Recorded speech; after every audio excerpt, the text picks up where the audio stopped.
to reference.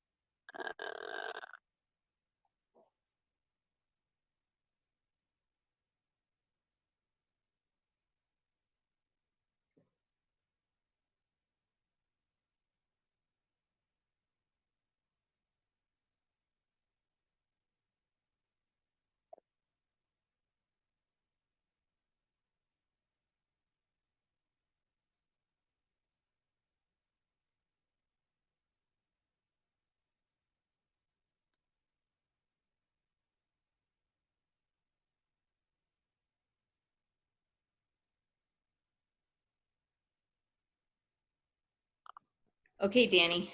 I, you Is know, this it? I think that this Okay. should probably be the bulk of folks that are going to join. I know there might be a couple stragglers, like um, Okay.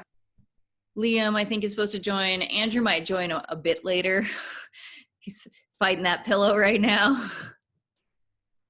Sounds good. I just want to make sure everyone's in. Hey everyone, some familiar faces here and some not so familiar faces. It's good to see you all, even if it's only electronic. I'm going to start, as we usually do, when I'm doing a writing workshop, for some audience participation. It'll be okay over Zoom. We'll see how it goes. But I was wondering if y'all would send me a message and just let me know, over the course of the presentation, if you guys have any articles that you would recommend sharing with the group, articles that have impacted you. And I'd also like to know right now if everyone could send me where they get their news sources from. So go ahead and send me a message, and I just want to see sort of where we're coming from on this. Danny, should we introduce you to them? Oh, gross. Okay. Um, sure. Hi, I'm Danny. I'm a former Daily Lobo, ite, ist, who knows? And I was in the 2017-2019 cohort, and I went all over the place. I was multimedia editor for a little bit, for a stint, and I was a news reporter that focused a lot on Title IX issues and the Board of Regents and sometimes national politics and when it applied. And then I worked at the Santa Fe New Mexican for just over a year. And now I'm a daily reporter at the Scottsbluff Star Herald in Scottsbluff, Nebraska. So that's a little bit about me. Uh, I can also talk to anyone who's interested in journalism jobs a little bit more about what it means to be in a journalism job and all of the things that they definitely don't tell you in J school, like all of the harassment you have to deal with over your own emails. So, with that kind of lovely, I'm getting messages. Just a second, trying to navigate them on an Android is not my favorite. Give me a second.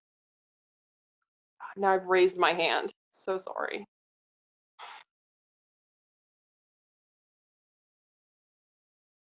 Okay, great.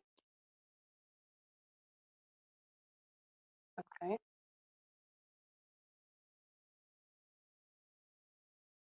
Interesting.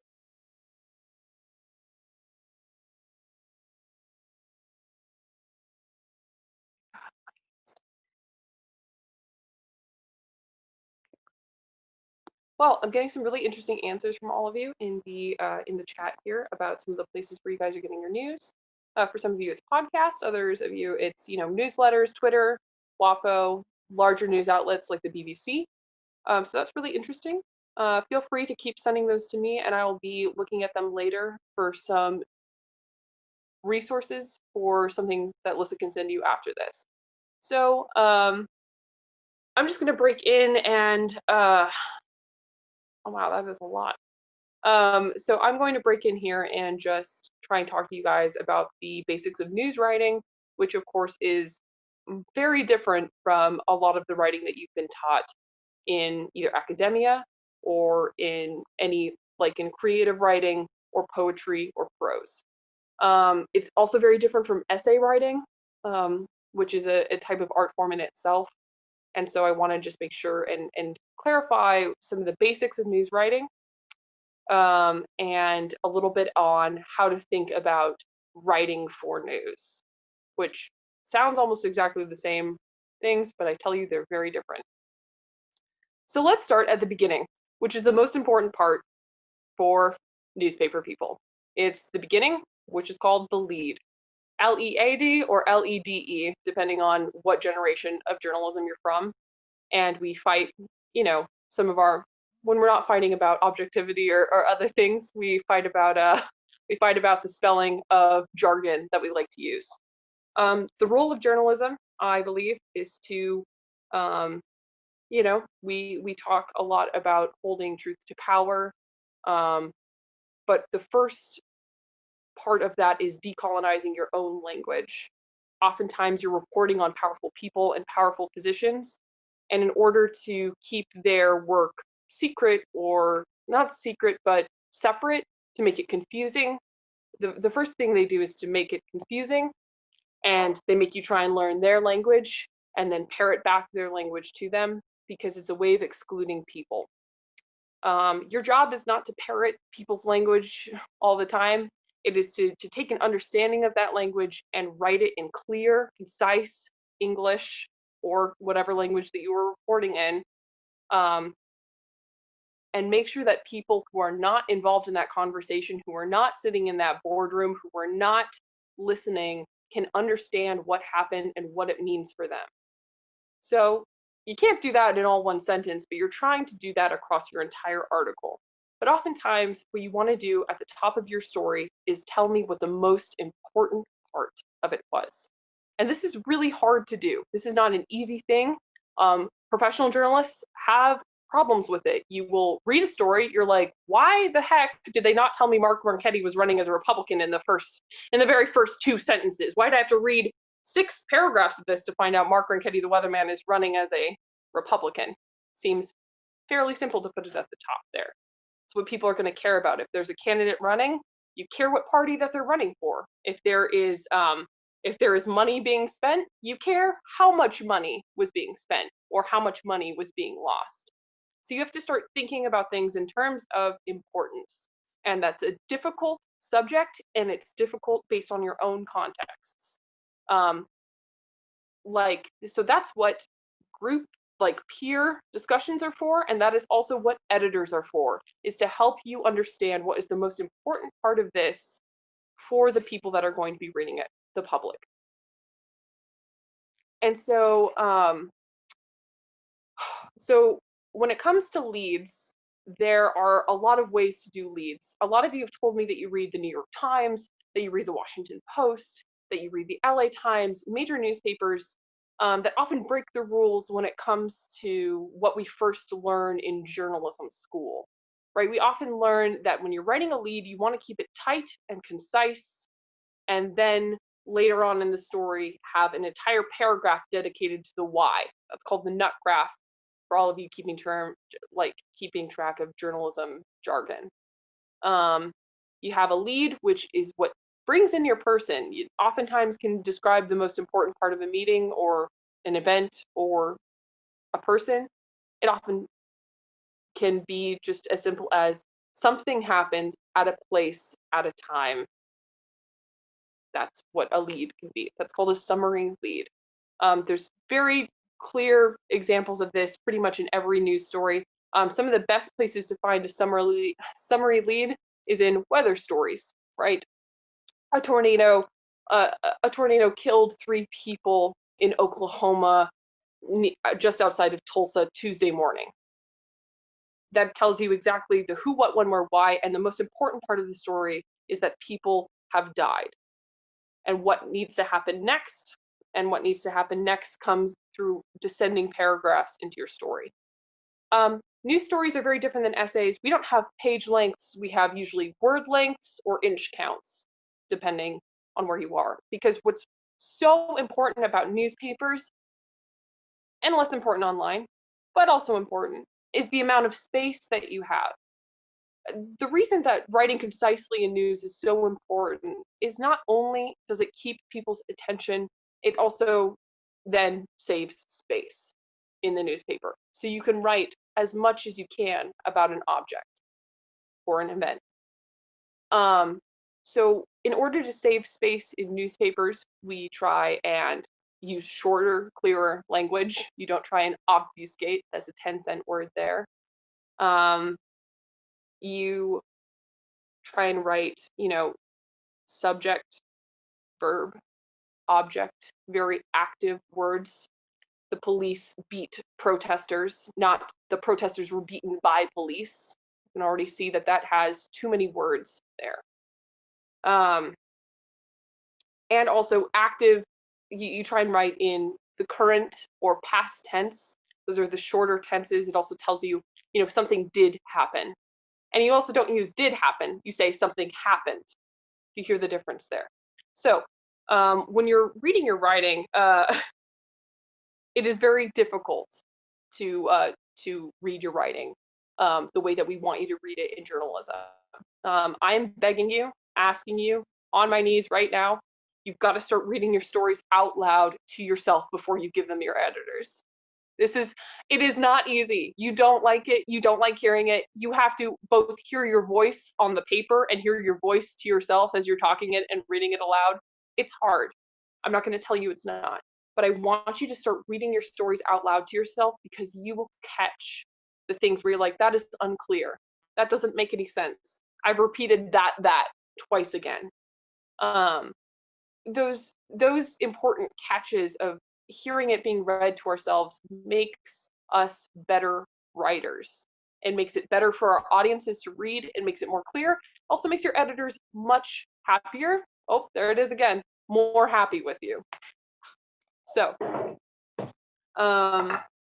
journalism isn't about perfection. We ask for perfection, we demand perfection, but of course there's going to be times when mistakes happen. And so I hope that you work to catch those mistakes at the beginning of your reporting and your writing process and at the top of your story at your leads. So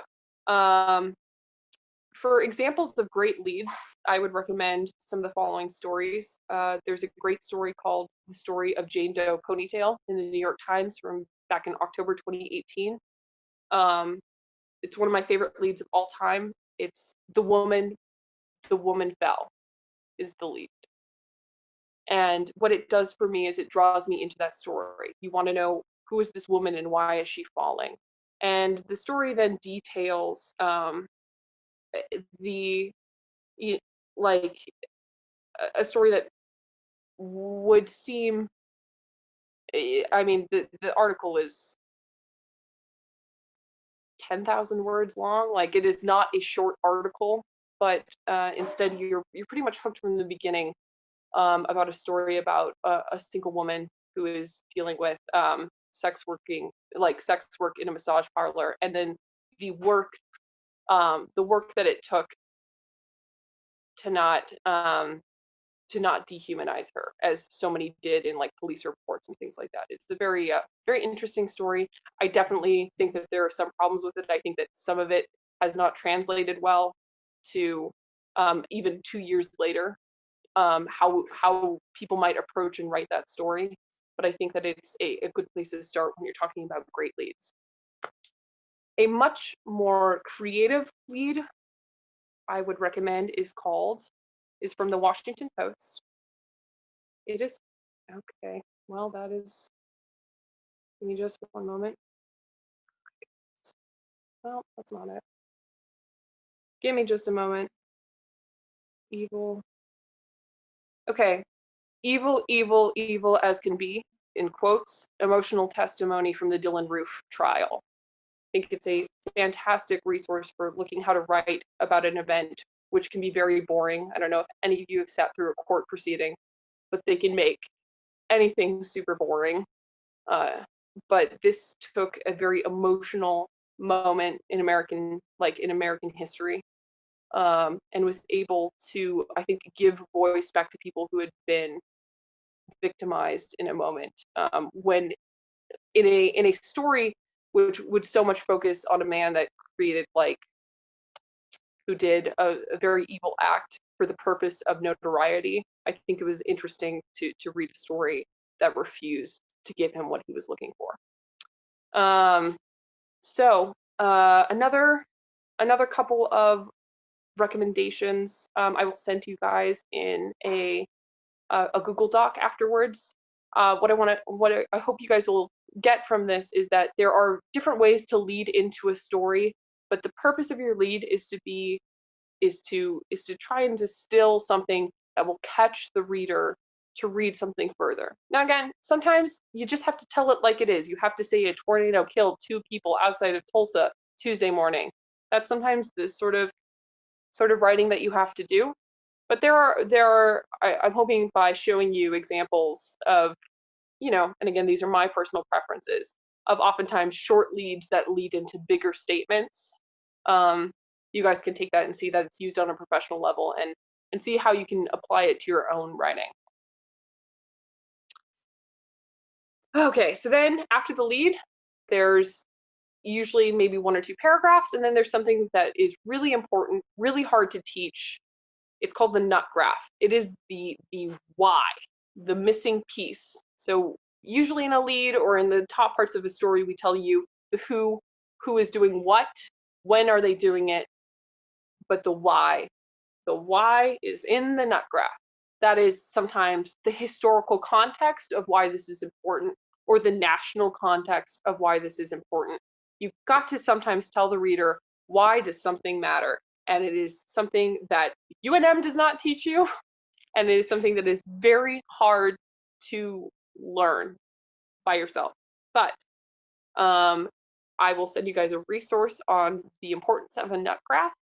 I know it's hard for me to be talking about these esoteric things without good examples or without a PowerPoint, but I just am hoping that by saying these things and showing you good resources that I found to help me in my own writing, that you guys can take some of those. So the nut graph is, again, why is the person reading your story? Why does the public care about your story? So for example, a story about a tuition raise could come in the context of there is a current national pandemic. There are the most people unemployed of any period of time. People are concerned about their livelihoods. They are concerned about a tuition increase. Something like that. You are looking to give the reader the reason why. And it may be clear to you, it may be clear to your editor when you're telling them, but it's so important for you to be able to write it down in your story. Okay, so let's talk about quotes. As a reporter, you are doing, as a reporter, different than any other writer, you're not just reading things and taking pieces of them.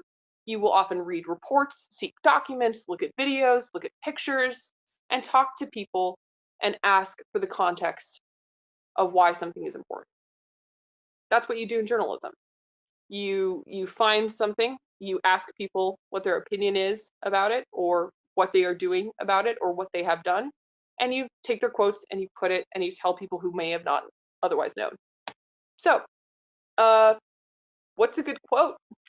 A good quote, what you'll often see in journalism is a lot of bad quotes. You can see this a lot in sports journalism because coaches talk in oftentimes platitudes, and they work really hard, like politicians, to say nothing so that it can't be used against them later on. If you're caught on, if you're quoted saying, if you don't vote for me, you're not black, for example, from Vice President Biden, that can't be played against you later and used later. So when looking at quotes, I want you guys to also keep the tenets of journalism with you. You don't want to quote a scientist saying all of the jargony things. You don't want a scientist to be like, this is the catalyst reaction at 3,000 degrees Kelvin. No, nobody can tell, can you tell me what that means? And that's the questions, so often bad quotes come from a journalist not willing to ask the question, can you tell me what that means? Or can you tell me more about that? Or what does, it boils down to, what does that mean? Because so often we are concerned, right, with not being wrong, which is very important. We would like to not be wrong, that you don't want to sound stupid, which is fair. We never want to be which is fair. academia teaches us from the beginning that the worst thing is a stupid question. And I am asking of you guys to be okay with asking the stupid question of, well, what do you mean by that? When somebody says they're going to take money and spend it, you're going to ask them, where are you taking that money from? Or what do you think police reform means, Mark Ronchetti? Or what do you think that means? So often people will use words, again, to obscure their meaning. And what we are asking for is their meaning, not their words. So that is what is important about quotes. What you are listening for from people that you are interviewing is the thing that only they could say.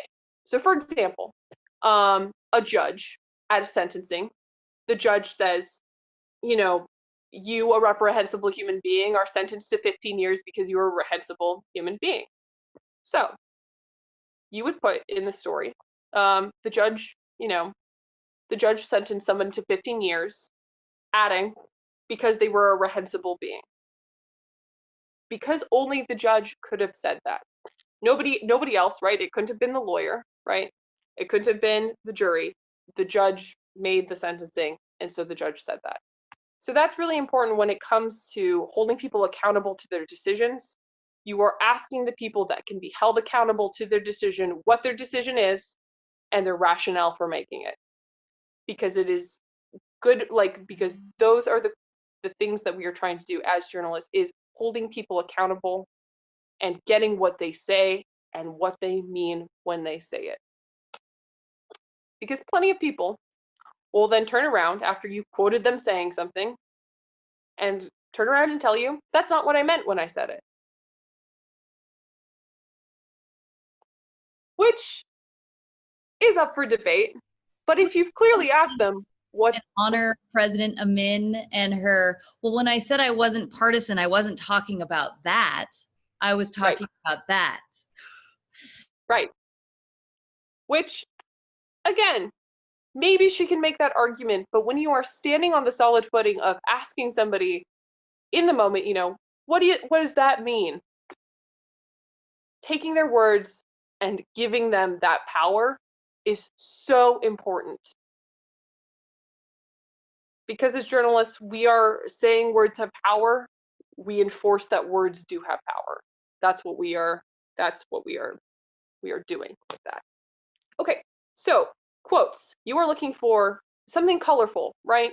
So for example, when I was interviewing people about whether or not they thought they'd found treasure, I was talking to a treasure hunter who called the guy who was in charge of the $2 million treasure that 5 people have died for, and it's a bunch of bullshit, and it's a hoax, but we'll come back to that.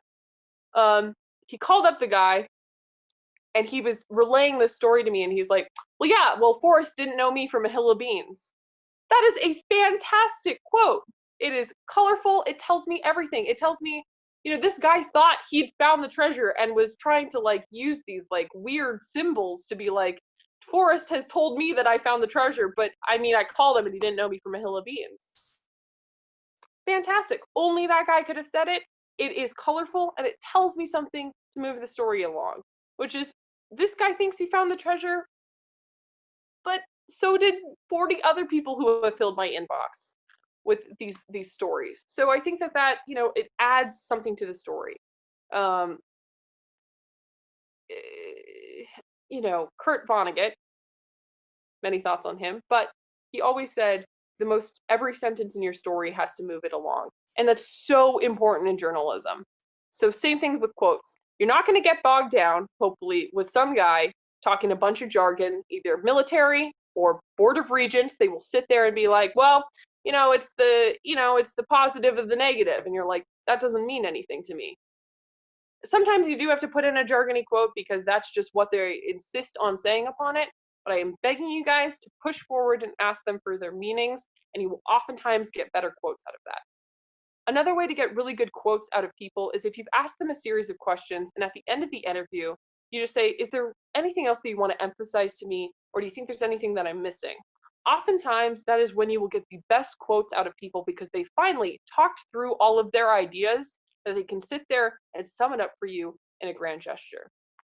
recommendations I have for talking to people who are experts in their field is asking them to explain it to you either in clear English, right? Just be like, hey, what does that mean in plain English? Like, just, or ask them to explain it to you like they're explaining it to their grandmother or something else.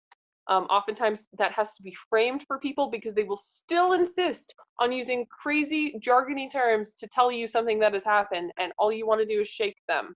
So do, verbally. And don't be afraid to ask a question again.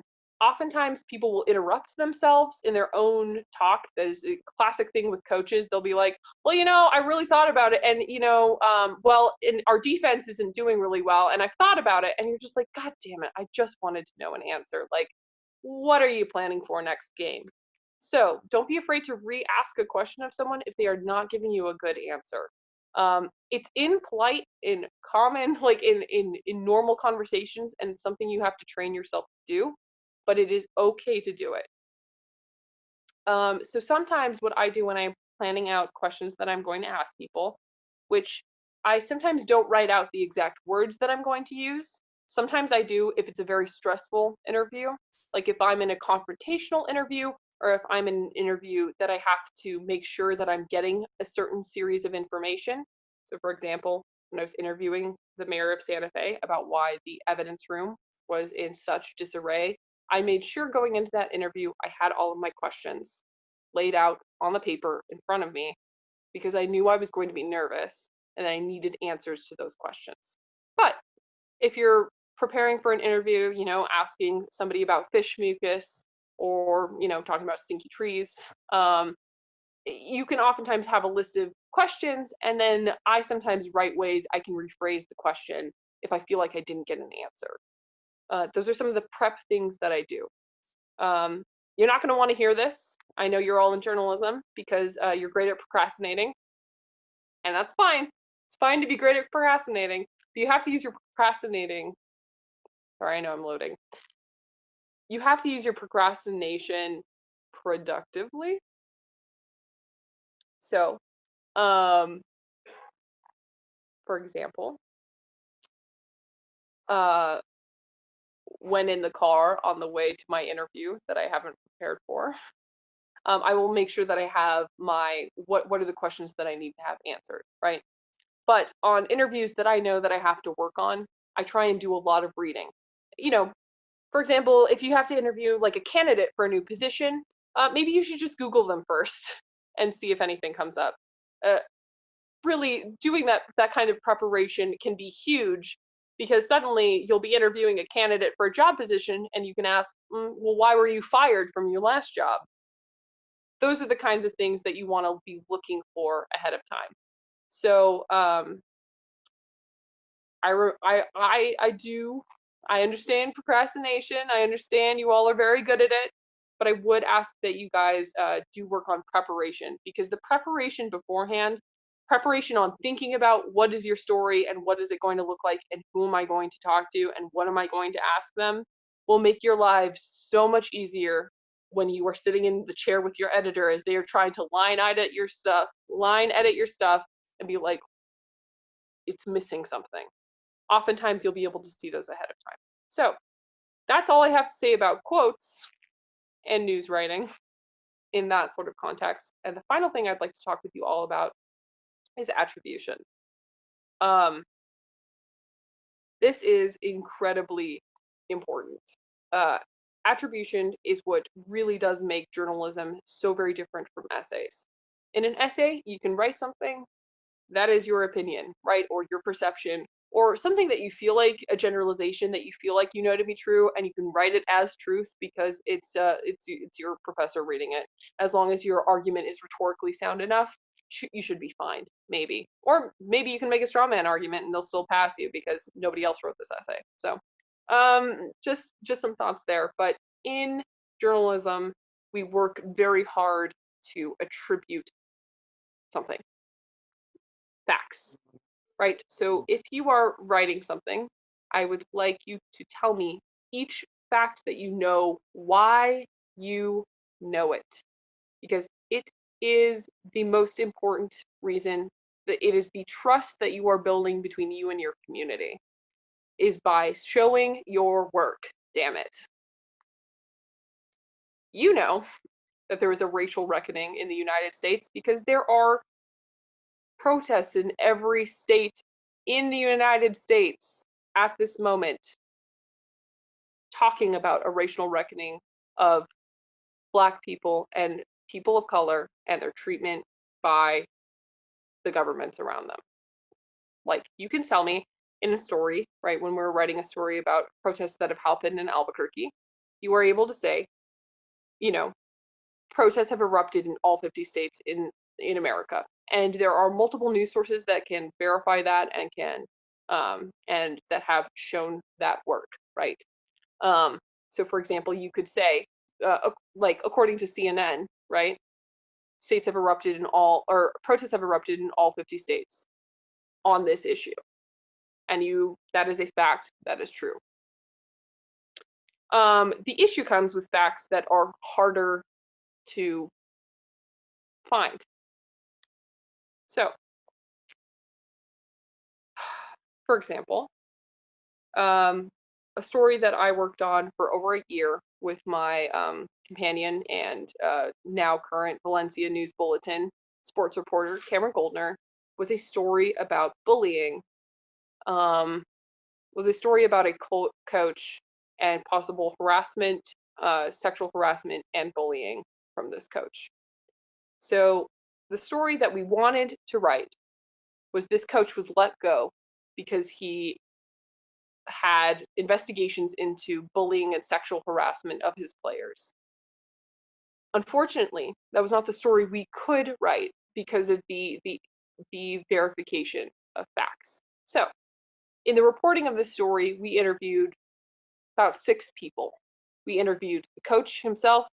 We used documents from investigations that we had as much access to as we could, redacted documents. We talked to people in HR. We talked to both the deputy director and the director of athletics for this story. So the allegations by anonymous players were laid out in these investigations, and so we were often using those. And then we also talked to the Office of Equal Opportunity for this story. So in our story, which is about 1,200 words long, what we were able to write, the story we were in the end able to write, was this coach was accused of these behaviors. He was let go, and there is no way to prove, what the outcome of those investigations were because they are being hidden by HR and the athletics department. So the coach asked us, when we interviewed him, he said, "I'm innocent of all of these things. You can find in these investigations I was cleared of all of these issues. It has no reason for my firing, and I think I was fired possibly because of Title IX. He threatened a lawsuit against the university because he was the volleyball coach, and they were, of course, cutting beach volleyball. So we worked really hard to try and verify those stories, right? To try and verify, was he cleared by the investigations into his behavior? And the answer that both the athletics department and the HR department gave us was, we won't ever tell you whether or not he was cleared of sexual harassment or bullying his players. Now, of course, I have it off the record, right? So off the record, meaning I can never publish this. It is only for my own knowledge. That players from his former schools reached out to me and told me that he had been bullying them, would not give them food if they lost a game, things like that, like really inappropriate and terrible behavior.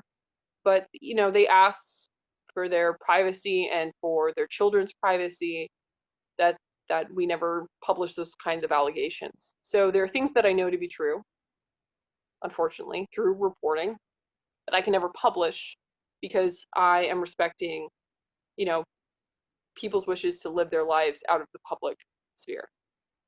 And it's really hard for me, right? And I will still work to try and verify stories other ways. I now know that Jeff Nelson, the former volleyball coach, is now teaching high school. And it does hurt me a lot to know that someone would still hire a guy who's accused of bullying and is accused of sexual harassment to coach younger children who are vulnerable. But the documents, I couldn't have access to the documents. People were refusing to tell me what happens, and you can't print it. So instead, you keep working to build trust with other sources to figure out what a story looks like. So I'm trying to tell you at this point that attribution, right? Like, the attribution on this story was really important because we were only able to publish what we knew, what we could verifiably know to be true, which was a set of facts. And we had more facts, we had more evidence that we could not use at this time to write the story that we wanted to write. So that's why I really do just want to emphasize attribution is, again, you were looking at your methods, right, of reporting and of getting a story. You were looking at those methods and making sure that they have made something true or not. And it's always very difficult in journalism, right? Oftentimes we are sifting through, sometimes, you'll do 50 interviews for a very large story, right? And you'll still only write about 3 of those people that you've interviewed, right? Because they exemplify, parts of something. Because we are telling, oftentimes we are trying to capture nuance in simple language, in a short format for people to read. So, there's always concerns about bias when it comes to, are you interviewing, only the extreme opinions on a issue, right? To exemplify those extreme opinions. Do those extreme opinions occupy the same space, right? The same amount of space. For example, when you're looking at climate change, 99% of scientists are like very clear that climate change is oftentimes being exacerbated by human caused activity. And then you'll find a group of them who are being paid by interests to say that's not true. So again, you aren't holding up people of being like, there's one side of this, a climate scientist on one side, and there is another side of this, a climate scientist on the other side. You're not doing that, right? You don't want to do that because that's untrue. What you want to do is provide the context, right? That's what I'm asking for you in your nut graph. That's what I'm asking for you further down in your story, is in that attribution, right? There are 2 sides. That is an attributed fact. That there are people on opposite sides. But the context of it that I'm asking you to put in there is that 90% of scientists say something, 1% of them, or 99, and 1% of them who are being paid by interest are saying something else. And I want you to put that kind of, like, that is also an attributable fact. And that's what I'm asking for, is making sure that your attribution, right? What are the methods that you are using to attribute a fact, right? Is there a verified reporting source that has said something and that they have provided an attributable, like an attribution to it? Is there data for it that is open sourced and easily accessible that you can verify this with? Are there experts that can help you look at that data and can tell you what it means? Are there documents that support this? Are there people's personal experiences that support this? Do they have any evidence for those experiences that support that? So those are just some of the things that I'm asking for you to think about more when looking at reporting, is always asking yourself the question, how do I know what I know? So Danny, those are the big topics on when it comes to news writing and reporting.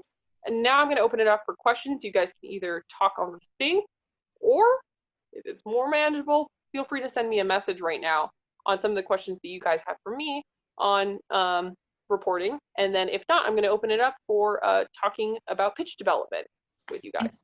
I know it's a stylistic thing, but can you also talk a little bit about just what a kicker is? Oh, yes. Okay, sorry. So let me see if I've gotten, okay, so we have the lead at the top, the nut graph, the why, and then your series of quotes and context there. And again, sorry, to go back on quotes real quickly. Do not be afraid to paraphrase people. If they are saying a bunch of things that you can say better, you say it better. If it is the thing that only they can say, that's when they have a quote. So just to wrap that all up. Probably also mentioned quote stacking, now that I think about it. Okay. That's kind I will come back to quote stacking. Don't quote stack, but I'll come back there. And then there is the kicker. So you in essays end with a conclusion, right? Anyone learned this stupid hot hamburger way to write an essay? They're like, what's the bun of your argument? What's the transitional lettuce of your argument? What's the meat of your argument? And then what's the bottom bun of your argument? Anyway, the kicker is your bottom bun. And so sometimes most stories will have a kicker. Oftentimes that's an impactful quote. That's why they call it the kicker. It's that last kick in the gut. The evil, evil, evil story from the Dylann Roof trial has one of the most emotional kickers I've read in my career. And so I would recommend that for a kicker. And it's oftentimes either, so how to end a story is you either look forward, right? So for example, if you went to a Board of Regents meeting or you're going to a county council meeting, you would say like the next decision will come up at the next Board of Regents meeting, which is in August. That's usually how you have to end those kinds of stories, is the look forward to. So if people are debating whether or not to host a festival during the time of COVID, you can say some of the things to look forward to are, when is that decision going to happen? Or like, when is that festival going to happen so people can avoid the area? Things like that. But when you're looking at a kicker, what you are often looking for is an emotional part of the story and a good way to wrap it up. So a kicker quote is a good way, or a look forward to.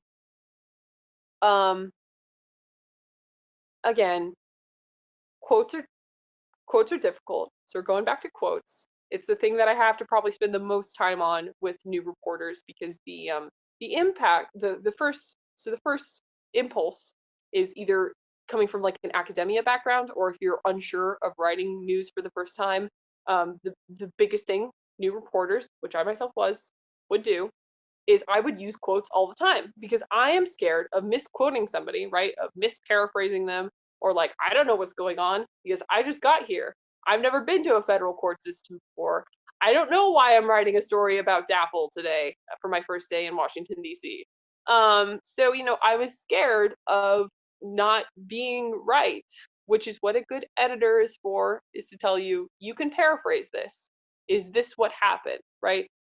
Is it fair for me to say, the judge did not make a ruling today? And then you're like, oh yeah, that would be fair to say, And so then it's about cleaning up that copy. And so the biggest problem that people will often do, right, is you will take a quote, and it's a really long quote because it's got a lot of context in it, because the guy was like, okay, so say there's like a cherry tree, and like if you cut down that cherry tree and then you lied about it, that would be a problem. But if you cut down that cherry tree and didn't lie about it, that would make you George Washington, who was great.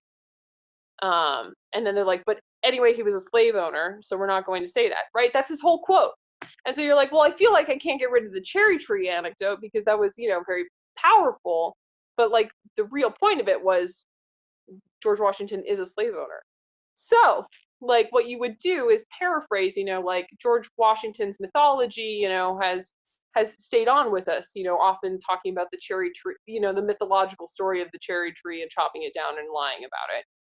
That wasn't a very good paraphrase, but that's what you would say. And then you would put what the person said instead, the most important part of that quote.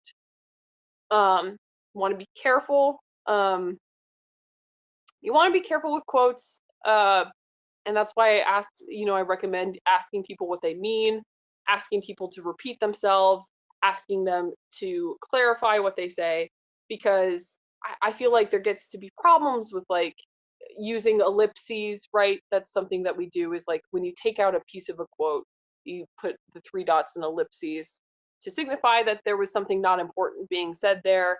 I think that I prefer not to use ellipses pretty much any time I'm quoting someone, because I feel like removing things, it looks I feel like that it looks bad. I feel that I am not being honest with my audience, right? So if if a guy's rambling on, I will say he interrupted himself, right? I will give them the context that I was there for, that this guy continued to interrupt himself, rather than give them an incomplete quote. And so don't quote stack. What you're doing, again, is you are writing. If you can say it better than them, which you often can because you're a writer, you say it. Only the things that they can talk about because they have the authority to. You're asking them an answer for a question. They've said it in a perfect way. They're telling you an anecdote about their story. Those are what they say. Those are the voices that you are amplifying. So I hope that helped about quotes. Anyway, I've talked for a really long time, so that's really great. But probably super obvious what quote stacking is, but just a quick like definition is when like you have one quote and then the next graph is another quote and the next graph is another quote, and there's no like glue in between. There's no paraphrasing. There's no setting the context of this is about ready, you know, what you're going to hear, that kind of thing. So I just wanted to give that because I think it took me 6 months to figure out what the fuck quote stacking was, even though it should have been obvious. Okay, cool. Okay, so now we are into the news meeting. So those of you that joined for news, that's what's up. The pitch doc is up. If we don't get a chance to go over the pitches for this week, it will be available there, and I'll contact you directly. But I want to finish this conversation with Danny first. If we have time at the end, we'll do that. But if we don't have to. So questions for Danny? Yes, send me questions, or you can unmute yourselves. But I don't know. Oh my goodness, there's so many people. Do you think that reporters are notoriously introverted? Oh my goodness. Yeah, I say that a lot of reporters are introverted. But you'll also, as you'll know from many reporters, there is nothing better than a good interview. Like there is just nothing better than sitting down with somebody and like talking about them, and they're like really knowledgeable, and they're just talking about something really cool, and you just like get to geek out about it. I don't know if reporters are introverts all the time. You know, I feel like there are quite a few extroverts. I just know that reporters are procrastinators. So that's okay. I realized my problem. Sorry. Let me. Okay, sorry. I'm getting questions. I just can't Zoom like a boomer right now. Sorry, guys.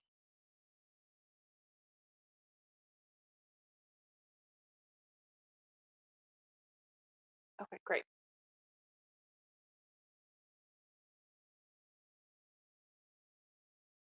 All right. Looks like there are not too many. No questions. Great. All right. So, anything else you guys want to know, or any other terms that I should clarify, or anything else anyone wants to know? I have a quick question about off the record stuff. Like when is when can you guarantee that, and what are the rules surrounding that when someone Let's asks? talk. Yeah. Yeah, that is a fantastic question, and something I feel like is really not addressed in journalism school if you guys are taking NAJ classes. So let's talk about my jargon first. There are basically 4 states of being when you are interviewing people. So the first state is on the record. Now, I'm going to tell you something very important that I wish I'd learned first, is that anytime you are talking to a PR person, you can take anything they say as on the record.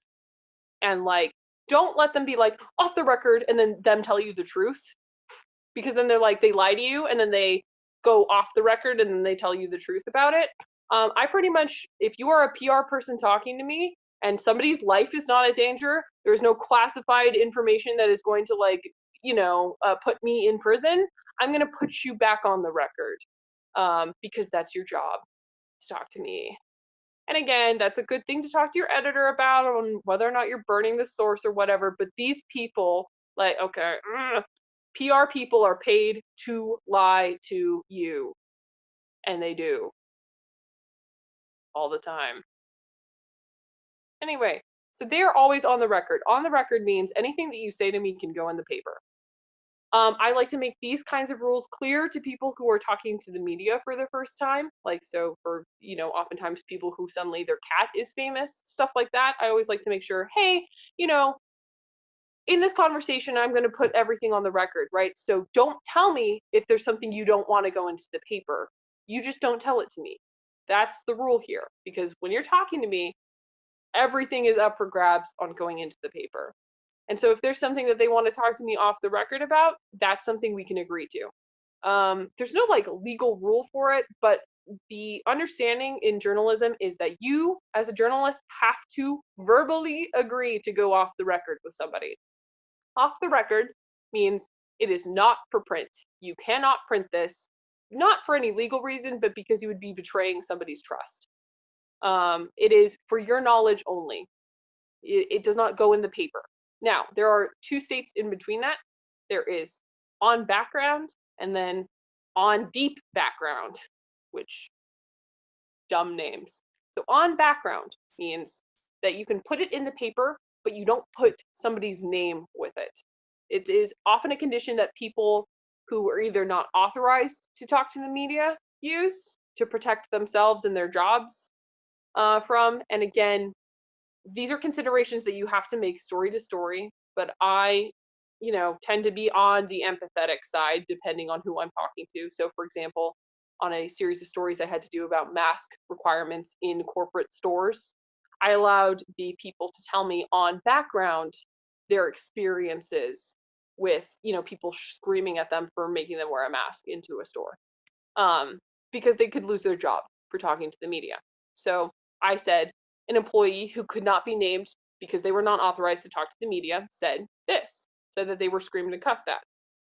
On deep background means you cannot identify the person's identity, like their name, and you cannot identify their position. You often see this in national news stories more so than local news stories, which is like a government official close to President Donald Trump said X. So not someone from the State Department. That's on background, right? Because it tells you a little bit more about the source. It is like somebody close to Donald Trump or close to the affairs of the president said X. So those are the 4 states of being when you are reporting on something. Again, based on either concern. Oftentimes I will quote people who either refuse to give me their name or who are not comfortable giving me their name, because I think it is important for people to hear their experiences, and I also want to respect their privacy. So for example, because of the stigma on receiving food assistance, I did not release people's names who did not want to give them to me. But I did quote their experiences because I felt like, they were saying they were very frustrated that they were being sent away by not receiving food, that there were unclear signs, that there were that they waited for a long time. I felt that was important to the story, but I also don't want to betray their trust, and I didn't want to push them to give me their names when they were describing the stigma against receiving food assistance. So, there is a lot there that is something to absolutely talk with your editors about on people are trying to tell me something off the record, or off the record I did receive this information. Off the record protects people, it protects sources, and oftentimes it is important to protect sources, but sometimes they are powerful people who don't need protecting, which is number one why I usually do not let PR people go off the record with me. They can say off the record, I just don't agree to it. And then I will put whatever they tell me off the record into my story, because that is their job. They cannot just tell me that they're going to lie to me on the record and then tell me what the truth is off the record. That's not how truth works, and it's not how access works. So if that kind of helps with the on the record, off the record stuff, when it comes to stories and determining on and off the record, it's very personal. So for the story that I was talking about with Jeff Nelson, the reason that I did not push for more on the record, off the record, right? It's not like I found an administrator who said, yeah, I enabled bad behavior from this man, right? I'd found people who talked about that they'd been in therapy for years because of the kind of trauma he'd inflicted on their self-esteem. And so, they were trying to tell me for my own information that we were on the right track, that we were, that we were following something, that we should keep pushing. But I'm not going to tell their stories in a print publication to put them through what they were trying to leave behind, which is what they asked me for. Same kinds of things when I reported on children, like on CCT, interviewing with child victims of rape. That's not something that we have in New Mexico. We're one of 5 states that don't allow that. We require in-person testimony from children against rapists in court, or accused rapists in court. And so it is a very traumatizing thing sometimes for 4-year-olds. And there was a lot of discussion with on for families that if a child experienced sexual abuse at age 3, that they were not going to prosecute because the child would be then required to testify. So for those kinds of like sensitive stories about sexual abuse, I did not, everything was on the record, right? I specifically, I had long talks with people what on the record and off the record meant. I have knowledge in those stories that I cannot print, right? But I have quotes that people gave me, and there are reasons why I chose not to identify those sources, right? I did not identify parents, I did not identify children, because it is a rule as a publication, unless people ask you to, you do not identify people who have survived sexual assault, especially children who, like, if you name them in a story like this, they're Googleable forever. So that's when it comes to like these kinds of topics, these are the things you have to be thinking about. These are the ethics. These are why ethics discussions are so important. This is why on the record, off the record discussions are so important, is because they are going to inform, how people are going to be viewed and treated by you. And it changes their lives. So go ahead. Sorry. We had I think it was a student last year or the year before that was sexually assaulted by a football player, and she moved to another university, and it was public record which university she moved to. But we had a discussion in the newsroom about, why did we need to print that? Was it necessary for the story to give the exact information of the school that she was at so somebody could go to the directory and look her up and find her? We just, we were like, it's not our job to help trolls be trolls. So that sort of relates, I think, to your story. Even though it was legally allowed, we chose not to publish it because it wasn't necessary for the story to be told. And oftentimes it is 1:59, so I don't see Megan in yet. So I think we can keep going. But culture meeting starts at 2, so just know you're blowing through all of our meetings of the day, and we're loving it. I'm sorry, just got something. Thank you so much, Sean. Okay.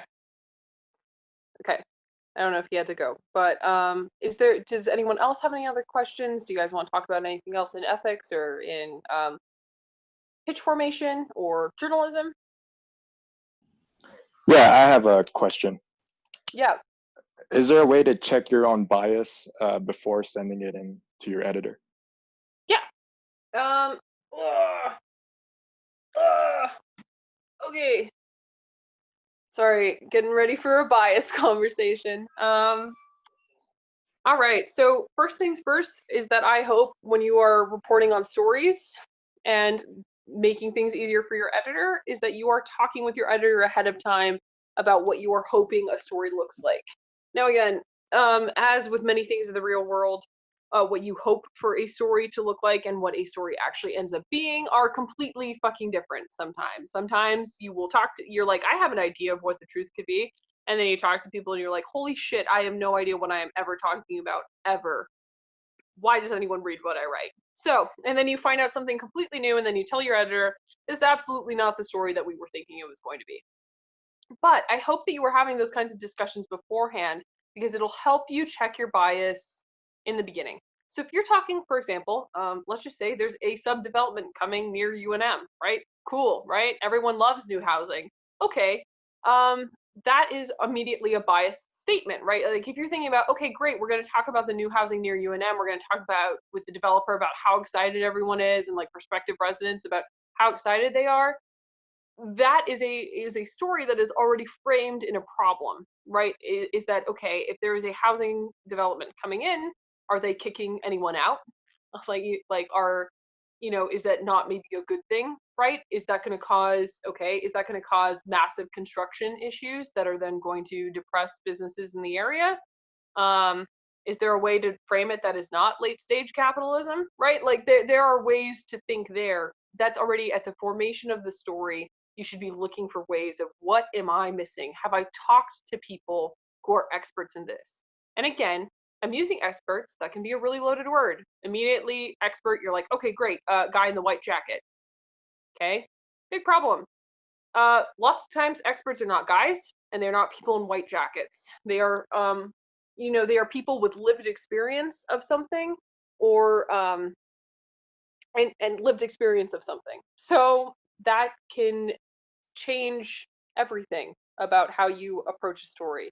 You might not just want to talk to the economic development director for Albuquerque about a new housing development. You absolutely want to talk to people in the area about it.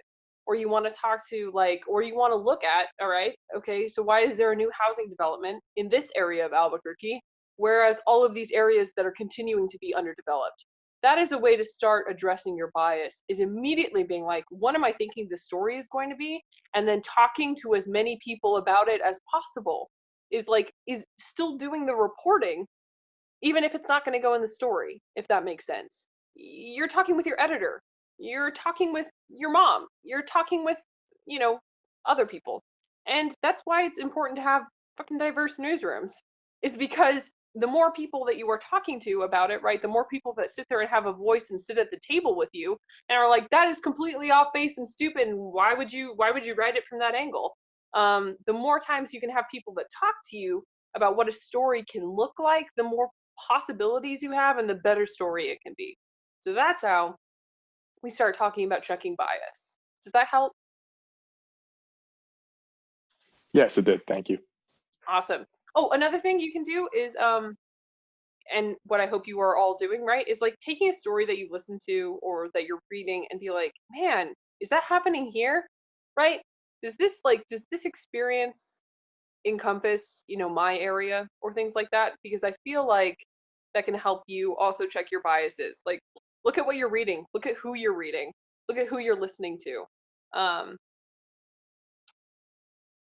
Like, follow journalists who are reporting on beats that are completely different to yours, right? Like, I mean, I read, so okay, I ask you guys all unfairly, what stories do you read, right? Where do you get your news? And so I'll tell you a little bit more about where I get my news from.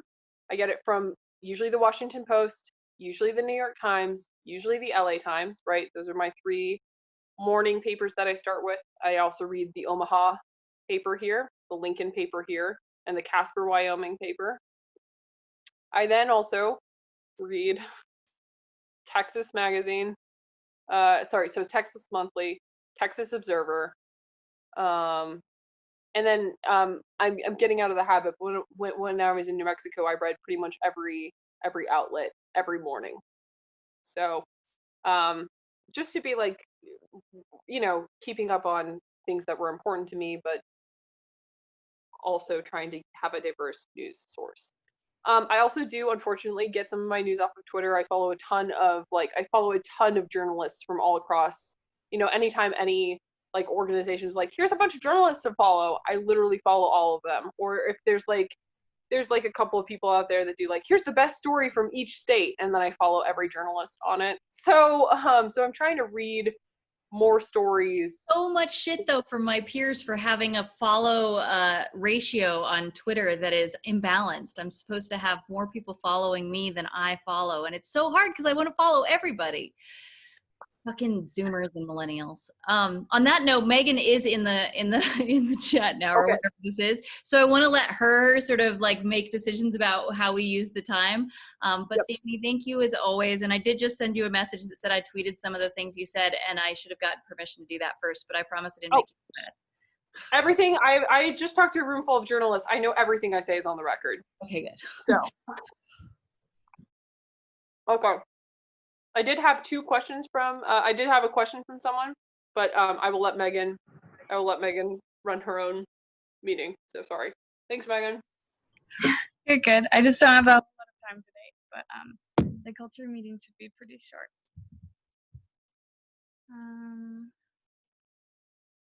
Let me pull up my screen. Oh, it says host disabled participant screen sharing.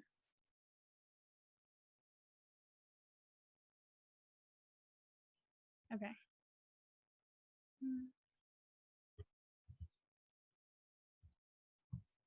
Hey, Megan, can Danny answer those questions in the chat?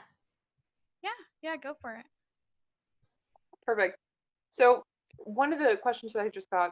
Oh, no, I meant written. Oh yeah, got it. Okay, so I'm just gonna run through the pitches here. We've got quite a few pitches going on, and I know everybody new that's still working on the hiring paperwork. Just keep track of what you've already picked up, because I don't want you to take on too much and pick up a whole bunch of new pitches this week, even while you're already still working on the pitches from last week that we can't publish yet. So just make sure you're not biting off more than you can handle. But we've got quite a few pitches for everybody that we're waiting on hiring paperwork for.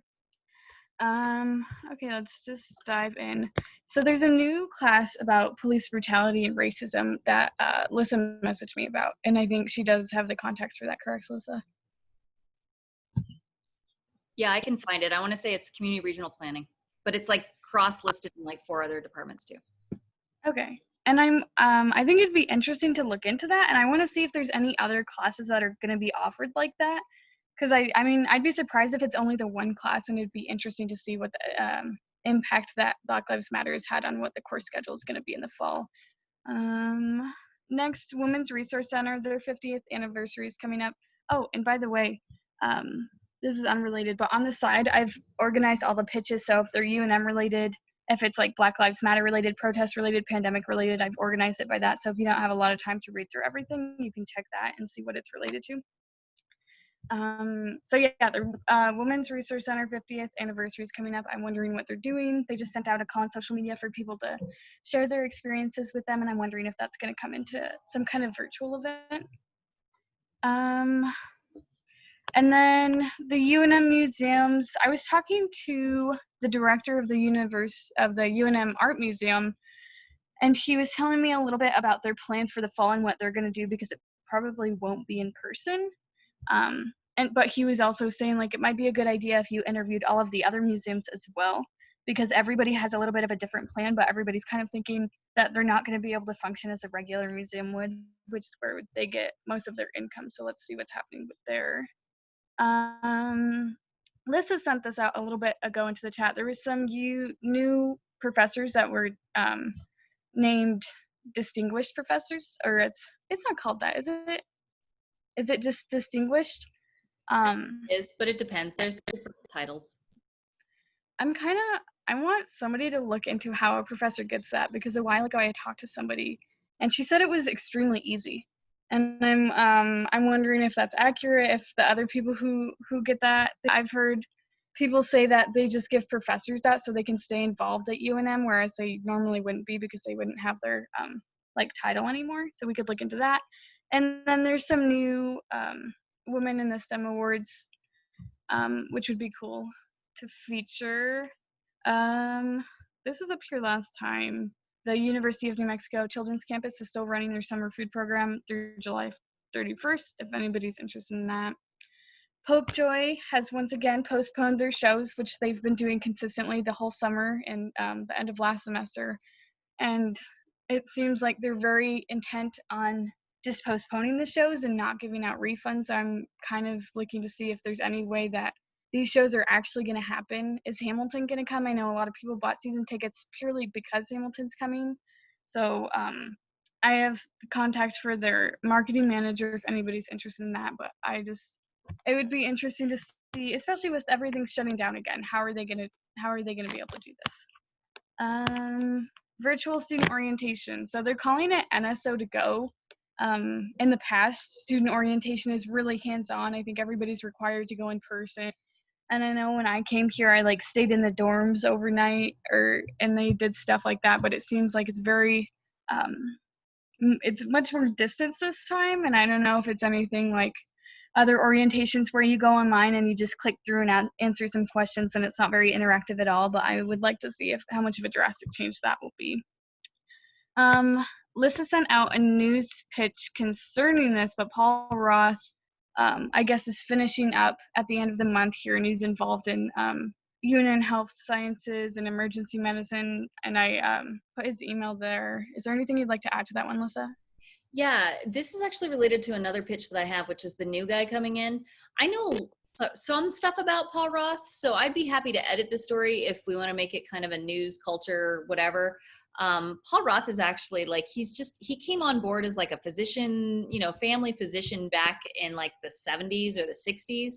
And then he rose to this crazy prominence and even got the title of chancellor, right? And he was like the dean of the medical school while simultaneously sort of being the executive director of, North Campus. He got in huge fights with the previous governor, that she killed his tower. The tower is now going to be funded. I mean, it's all sorts of fascinating, crazy stuff. But one of the tweets I sent out from the Regents meeting was Regent Schwartz said that Paul Roth was a mensch. And if you're Jewish, you know that a mensch is like the most noble of types of people, like the person you look to who is just a good human being across all. And then I got an award last year for slitting Paul Roth's throat. So I'm really invested in this one and would love for somebody to pick it up. I think he's a character, he's interesting, and he has been historically powerful. I don't truly believe that he's going to be gone for good. I think he'll emerge some other place. Yeah. While we pause here, is there anything anybody wants to pick up so far? Okay, I'll keep going then. Somebody, I think Joseph sent this one into the chat. It's As the Statues Fall. It's a virtual event about taking down racist statues and stuff, and it's from universities all around the country, so it'd be interesting. I'm not sure if we have like anybody from UNM participating, but if we do, it'd be interesting to look into that, or even just attend it and cover that, especially because that's been so prominent in New Mexico.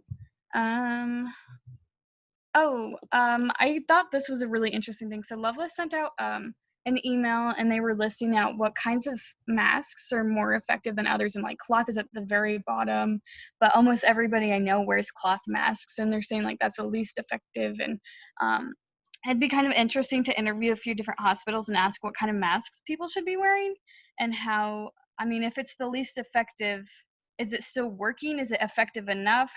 What should people be wearing, and things like that. AMP Music Summer Summit, that's happening. It still doesn't happen for a week, but it's like a virtual music convention that a bunch of people are going to. And I just put it up there, but it's still not happening for a little bit. I think this one actually just this is a poetry book. Go cover that, Megan. I think that's where Rosanna. What? I think that might be where Rosanna had to go right now to cover. Oh no, she's going to the virtual festival of song. Gotcha. Sorry. Yeah. No, you're good. You're good. So this UNM grad, he was at UNM a little bit ago. I think it was like 2009 to 2014, something like that. I'd have to check the dates again. But he just published a poetry book, if anybody's interested in poetry reviews. Liam did one not too long ago. Andrew had actually picked this up a while ago, but he got a little too busy to cover it. But if anybody likes classical music, the New Mexico Phil does online, they're not really podcasts. They kind of do interviews and then I think a performance. You'd have to look into it a little more. But if anybody's interested in classical music, there are professors at UNM that are a part of the Phil that you could look into if they're being interviewed anytime soon. I sent this into the chat.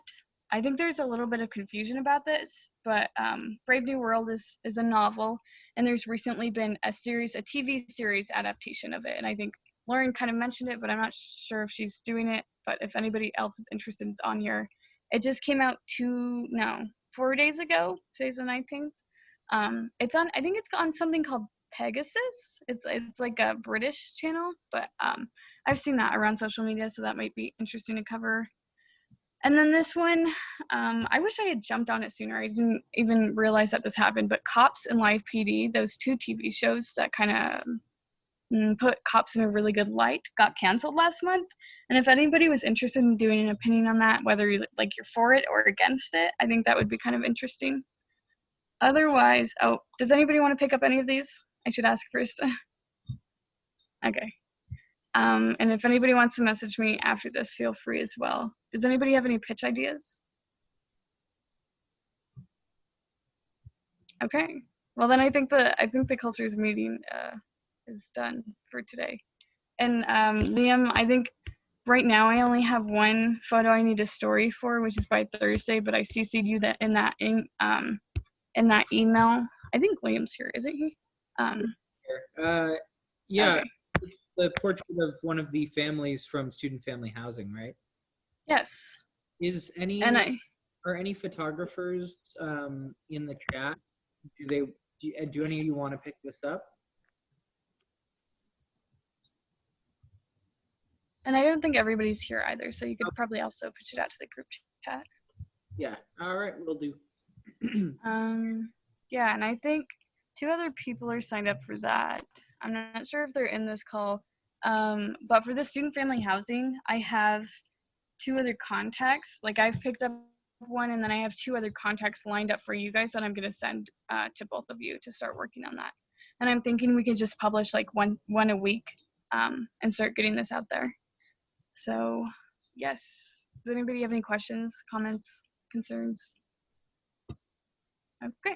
I think that's it for the culture meeting. Thank you for Thanks, letting Megan. me take the time. Yeah. Sorry I couldn't stay longer. We look forward to seeing you, I think, after 4:30, or you're going to call in, right? Because we're working on the Yes. mail-out edition. So just to give you guys some context as to what the mail out is, it is the one paper a year that we mail to everyone affiliated with UNM, right? There's a budget for it. It is mailed to your house if you're a new student, if you're a faculty member, administrator, and it comes to their desk or to their house.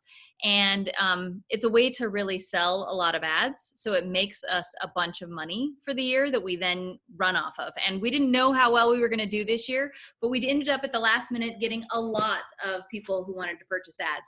The bad news is it's very little content. There's like, I don't know, 7 half pages of news, and the rest of it is like 16 pages of ads, which is obnoxious as far as reading it, but it's great as far as funding, because that means that Davin has now told us that we will for sure be printing at least 1 day a week in the fall, which is a huge, big deal. So we're super excited about that. We're using it as a compilation kind of like theme. We're doing obviously Black Lives Matter and COVID-19 as the 2 big things, because we figure in some ways these mail outs are historical documents, and we look back at previous ones and we expect that those that come after us will look back and be like, what the fuck was going on in 2020? And there's a lot going on. So that's the plan. If anybody is interested in like learning more about the design process or wants to be involved in that, please let me know. We want to create a space for everyone to participate that wants to, because we have to, we're growing future editors, we're growing people who want to go into different aspects. So like I said, message me for sure. And right now everything's weird. Like you have to do a temperature check, and most all of us went and got COVID-19 tested this week. So that is an extra hurdle that we don't normally have to do, but obviously we're trying to keep each other safe. So that's going on, and that's what your editors are doing. I also wanted to announce that next week we will not have an all hands and we won't have any news desk meetings. It's our one meeting. First off, it's fucking crazy that we met every week this year, that during the summer. Danny can tell you that summers are notoriously super quiet. Maybe you print out, 1 story or publish 1 or 2 stories like in a week, and you don't print anything. And we have had more news and more coverage than I think in the history history of the Lobo over the summer. So we are going to take 1 week off. And many of the editors will literally be off the grid, so we won't even be available. So if major breaking news happens, it's going to be on you guys to cover it and figure it out. Maybe we'll leave one in the Albuquerque area, but we won't be meeting next week. And hopefully in that time, all of your paperwork will be processed. So by the time we return, which will be the week before our first print night, we will be able to pitch stories. You guys will get into the groove. You'll be ready to go, and we'll start churning out stories. So that's what's coming up. Any logistics questions? And Danny's still on the call, so she could take a few more questions now, just to sort of finish off that conversation about how to write. I know it seems like a lot. Like, she's going to send a Google Doc with tips. I took copious notes. We also recorded this, so if you want to watch it again, you totally can. If you're not here, you can watch it again. I know that I learn something every time Danny gives this exact same presentation, just because I was not a journalism major, and so it's really important for me to, you know, remember the structure. I know that Andrew really wants you to learn this as the copy editor. He's the last line of defense, so as your stuff gets to him, if it doesn't follow this structure, he's the one that sort of is supposed to make it work before it gets out there, or he kicks it back, and he rarely kicks it back. But I think it takes years off the end of his life. Okay, cool. Any other questions? Danny, did you have anything else you wanted to add? No, I just want to say again, like, super glad that you guys are all trying to join the Lobo, and like, again, super proud of the work that you guys have done over the summer. Notorious student newspapers are hard enough to publish over the summer, and you guys have done a kick-ass job. And again, always a reminder, take the aspiring out of your damn bios. Like, student journalists are journalists. You just happen to also fucking go to school and have to get good grades. Maybe, I don't know. Also, not to ruin this, but most journalism jobs don't require you to pass school. So, not to tell you that. But you do have to be enrolled in school to work for the Lobo, which is a great paper. So, just saying, classes, but don't worry too much about it. The key for Danny's story was, and drop out of school. Yes. No, I didn't drop out. I just, like, it's fine. It's whatever. But I love you all very much. You all work very, very, very hard. And so feel free to contact me, or contact, you know, Lissa has my number, and she is totally free to give that out to anyone she pleases. But you can always, my DMs are open on Twitter for now, you know, yeah. But I don't think you actually check your text messages very often. I think that it's easier to get a hold of you via Twitter, I've noticed. Or the other guy that lives with you. That's usually when I don't hear from you. I go that way. Yeah, no, you can also reach my secretary, Justin Garcia, former editor-in-chief of Daily Lobo. He is in charge of my calendar, so feel free to, you know, pay him to get in. You can always send me dog biscuits. That does get my attention for my beloved cricket. So you all work really hard. I know you guys do good work, and so I'm very proud to be a Lobo and watch you guys do this stuff. So anyway, kick ass, get it on the record. That's all I say. What Danny just said, too, by the way, is written on the wall in the Daily Lobo office. And since none of you have been in the Daily Lobo office yet, know that it's important. And it was relevant to the conversation she was having earlier about the 4 different levels of, what did you call them again? The being of existence. I don't know. Being, right? Sort of like chemistry. You know, there's gas, there's solid, there's liquid, and then there's the 4 states of being. If I found that I needed to read that because I would sometimes offer to take things off the record without needing to, right? Because I wanted to be like, I wanted people to talk to me, and I wanted to have a good source. And so I was almost eager to be like, don't worry, this is just on background. You can, we can have a fun conversation. And I'm like, why the fuck am I doing that? Why not wait until we've had the conversation, or see if you can get them to be willing to be on the record, because it just makes a better story. And it's more honest. It's more authentic. It's more accountable. Okay. The other thing, Sorry. You just got my brain. People will often say things off the record, and then you can be like, can I put that on background?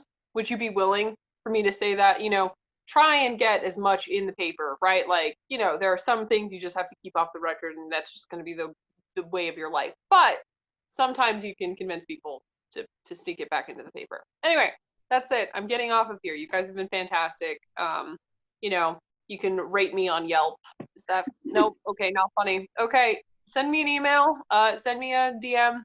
Drop me a line if you ever have any questions. Love to chat. Okay, cool. Okay, Getting out of here. Liam, you're still on, and I don't think any of your are your photographers on. Sharon's on. I don't think Mike is. So, do you want me to keep this space open for you to have a photo meeting at 2:30, which is in 4 minutes? I can totally do that. We can just like those people that want to drop off can. I can put mine on mute and take off my video for 4 minutes, and then check back in and see if anyone else joins. And then if you need to have a photo meeting, we can do it. Yeah, if it's just me and Sharon, I'm not really sure. I would hate for Mike to try to like log in at 2:30 and then have there not be anybody there. That's a good point. So you want to just kind of wait around to see if anyone else shows up then? Yeah, and I'll share the news pitch doc. You guys should all have access to the news pitch doc. If you guys just want to look at it, feel free. This is all sorts of excitement. I have so many tabs open. It's really quite ridiculous. Okay. So the new news pitches are, well, we're just sort of wasting time because you guys can always look at these, and I've sent some of them out in the group chat.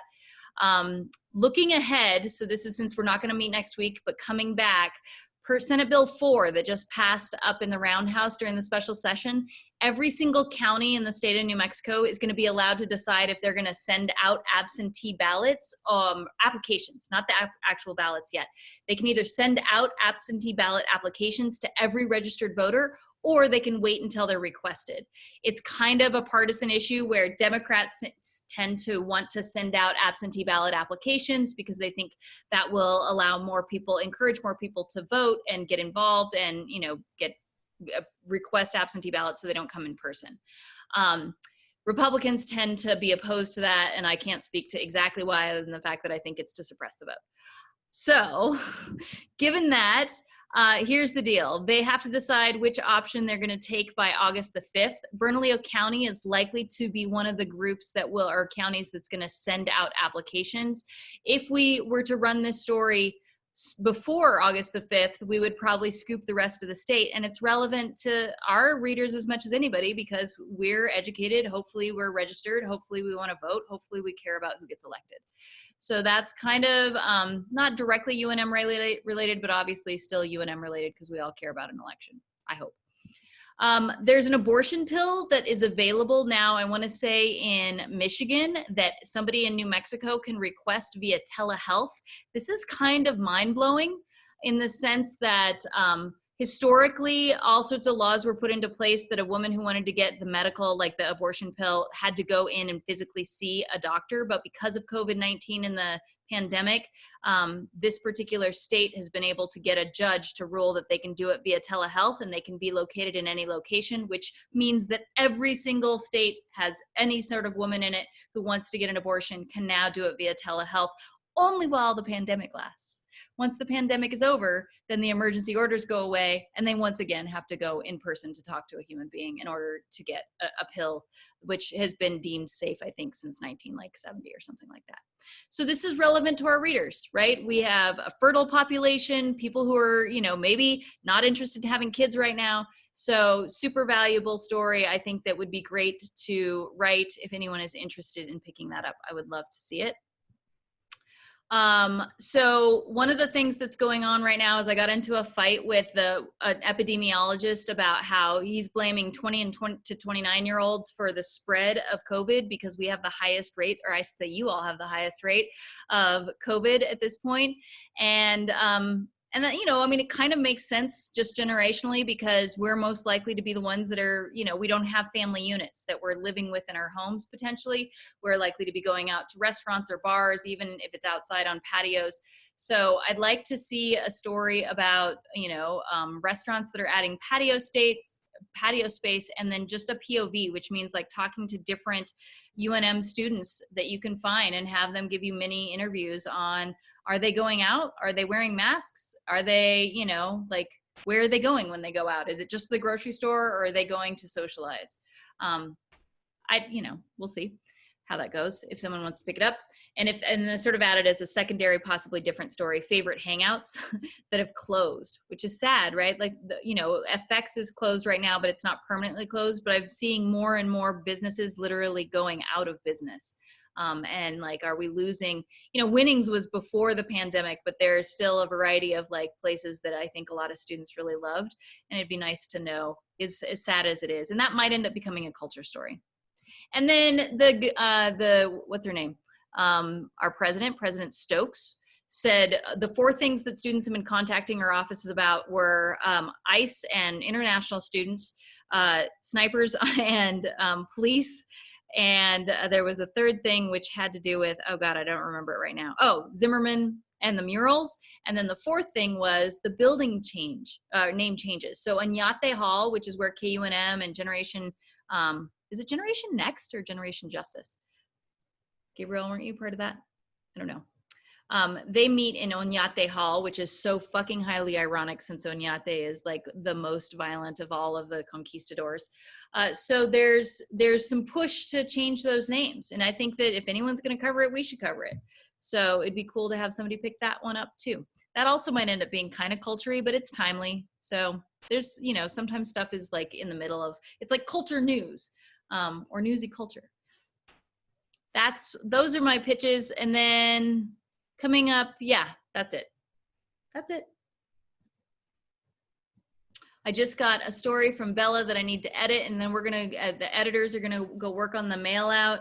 Liam, it's now after 2:30. Did Mike join you? Do you want to start the photo meeting? Let me double check.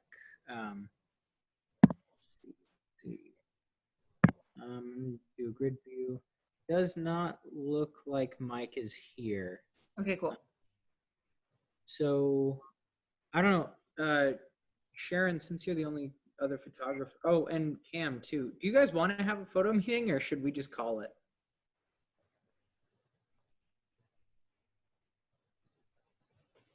Oh, Cam, you're muted.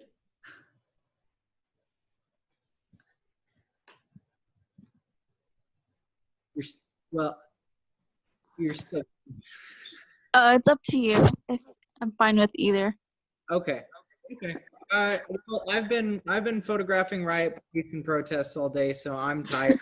So if it's cool with you guys, I think if it's cool with everyone else too, I'm just gonna call it. Sounds good to me, Liam. Don't forget, we're not having a meeting next week, so just be in communication via the chat. I'm gonna see if Alex, or maybe I'll try to post the recording of this meeting so that you can go over the basics if you want, or if somebody who didn't join can watch it later. And any other final questions from anyone who's on the call? So glad to see so many of you.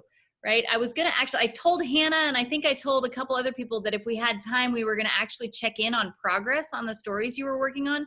Does anyone wanna do that? You're like, totally.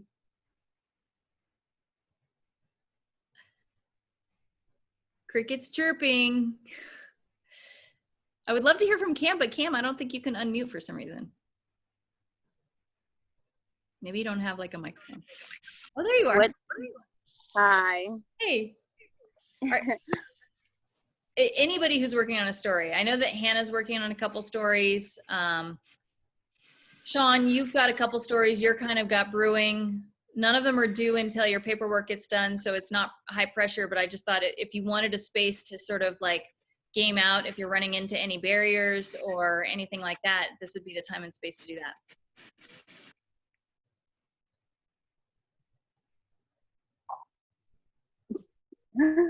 Okay. I have a story due Mondays, so. Yeah. Is it a culture story? Is it, are you excited about it? Yeah, it's a culture story. It's called A Splash of Funk, or at least that's the event that I went to. I haven't came up with like a name yet, but everyone stay tuned. That sounds cool. Hey, sorry, I was trying to unmute myself. Yeah, not a lot to say right now. I'm waiting on some emails back from people. Just kind of doing preliminary research, just trying to get as much research as I can done since I have so much, lead time on this stuff. So that's pretty much it. Yeah, now will be the easiest time to do a lot of like deep research, just because once the semester starts and you've got classes, it gets crazy. You'll get better at it, but yeah, do everything you can now. Okay, cool. Well, I will see you all, not next week, in 2 weeks. Thanks for all that you're doing. Just keep in touch. Have a great weekend.